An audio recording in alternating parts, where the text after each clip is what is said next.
Joining us now on the phone is Cowboys corner Orlando Scandrick. Orlando is currently rehabbing from the knee injury he suffered late in training camp. Since 2013, he's led all Dallas defensive backs in interceptions and sacks. Orlando, thank you so much for joining us. Man, thanks for having me. I'm sorry I couldn't be there with you guys today in person, in the flesh. It's okay. What happened? What happened? What's the deal? Just rehabbing. I'm just trying to, do whatever I can to recover and regain the form that I was in before I got injured. All right, understood. I guess that's a little more important. But let's get into it. So your boys lost last week at home to the Falcons. Julio Jones had only 3 catches in the first half, and then he went off in the second with 9 catches for 137 yards, 2 TDs. Orlando, what happened to your Cowboys defense last Sunday? I think we just let it get away from us. I think we kind of had some technical errors, but you know what happens. That game's behind us. The boys are looking forward to this Sunday, and I'm looking forward to watching them. Stephen A., give me just a second with my friend, my friend Orlando, because he has a bone to pick with me, because when he went down in training camp, even though I had called him all of last year the best player on my Cowboy defense, I couldn't just jump off the horse at that point and say all is lost. So I started saying, wait a second, it's not like he's Deion Scandrick. As good as Orlando is, he's not Deion Scandrick. So I'm going to hang in with my Cowboys. But Orlando Scandrick did not like that. So the floor is yours, Mr. Scandrick. Skip, I ain't too upset with you, but I mean, thank you.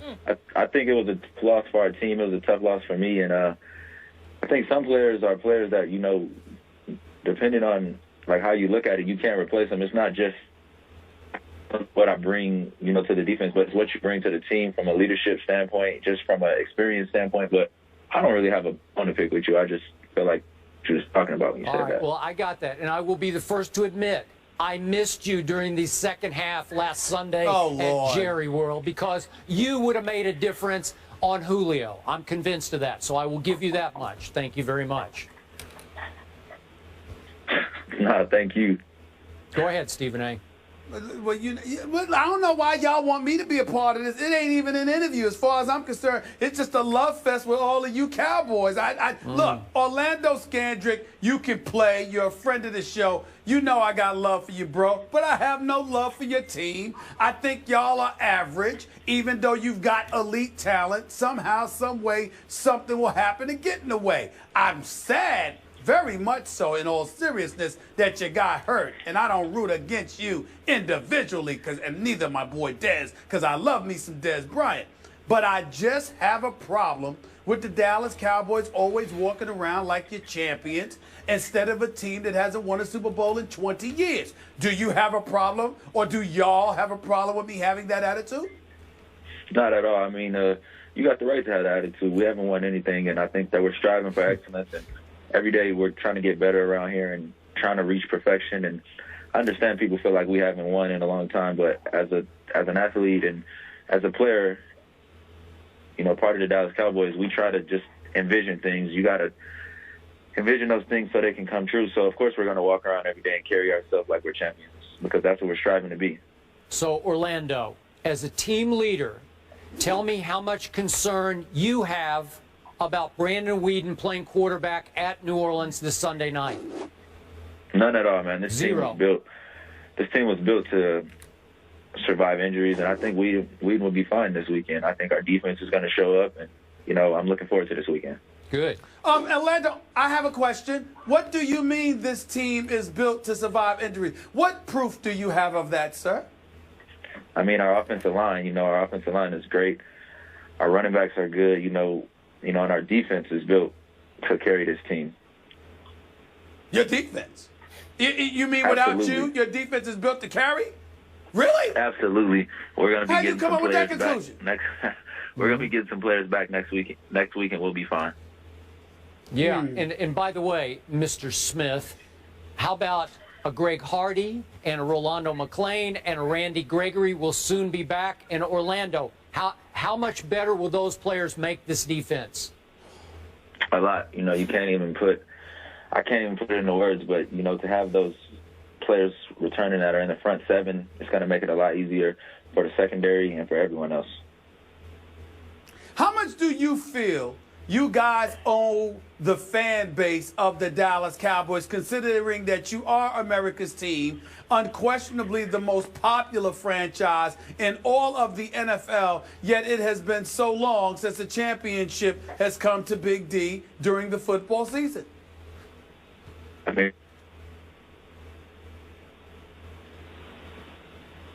Lose him? Hello? Orlando. Hello? I think we might have lost Orlando.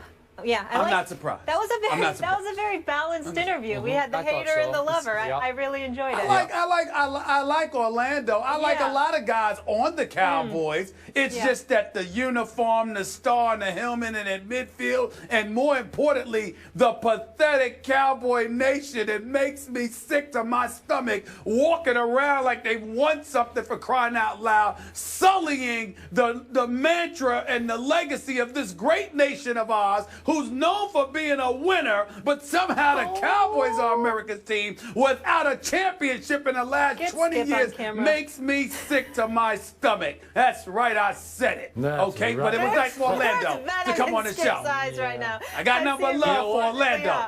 And my man Dez, I mean, no, I ain't talking about you, Dez. I ain't talking about you. You know what? How's Joseph Randall doing, by the way?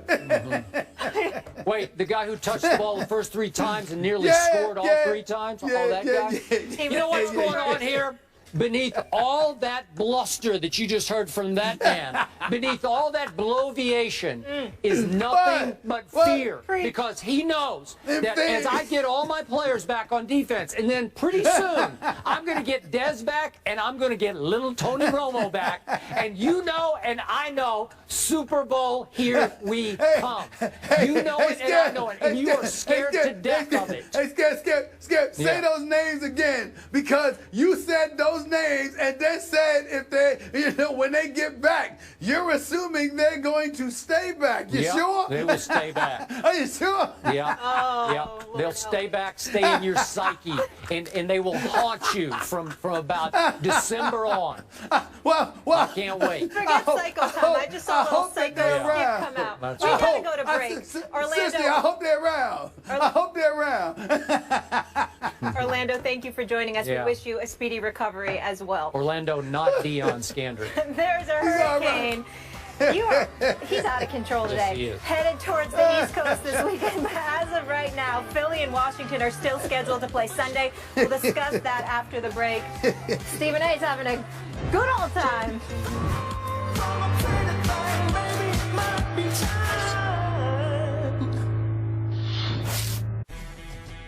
First Take is brought to you by Goodyear, tires with a strong tradition of superior performance.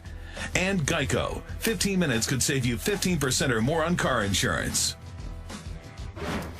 Get up for College Game Day, built by the Home Depot, Saturday morning live from Clemson, South Carolina. It all starts at 9 Eastern on ESPN and on Watch ESPN. This will be the second all-time meeting between 5-time MVP Peyton Manning and 2012 MVP Adrian Peterson. Manning's Colts defeated Peterson's Vikings 18-15 in Week 2 of 2008. Manning threw for 311 yards and a touchdown, while Peterson had 29 rushes. Wow, that's a lot, for 160 yards. In the past 7 seasons, these two have taken home 4 NFL MVP honors, despite each of them missing most or all of one season. Very, very impressive. Stephen A., who wins this weekend, Peterson or Manning?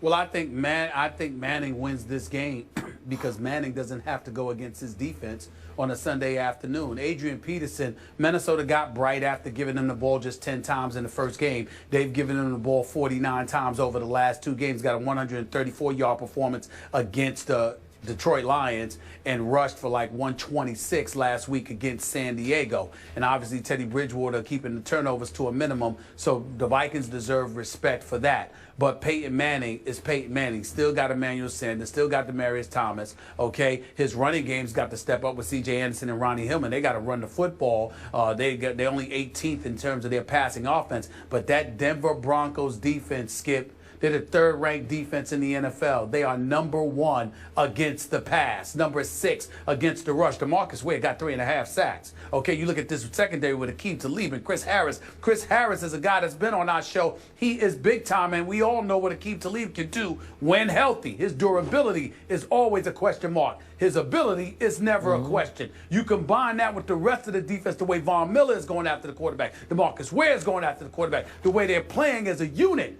I don't see Adrian Peterson being able to do what he's done the last 2 weeks against this defense, but I see Peyton Manning being able to do that against the offense. Completely for agree. his offense against Minnesota defense. I'm all Denver in this game, and Adrian Peterson will not go for 134 or 126 against this defense in that city.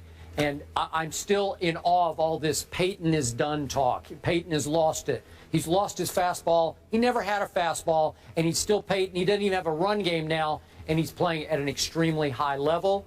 I like him against Adrian Peterson in this game. I like him in the Mile High, too. And I think the run game gets going, just like Justin Forsett did. You love that. You love when I side up with you. It means good things for Skip Bayless. Not really, but... Stephen A., enjoy the weekend. Good to see you. Skip, you too. See y'all on Monday. Have a fantastic weekend. Be safe.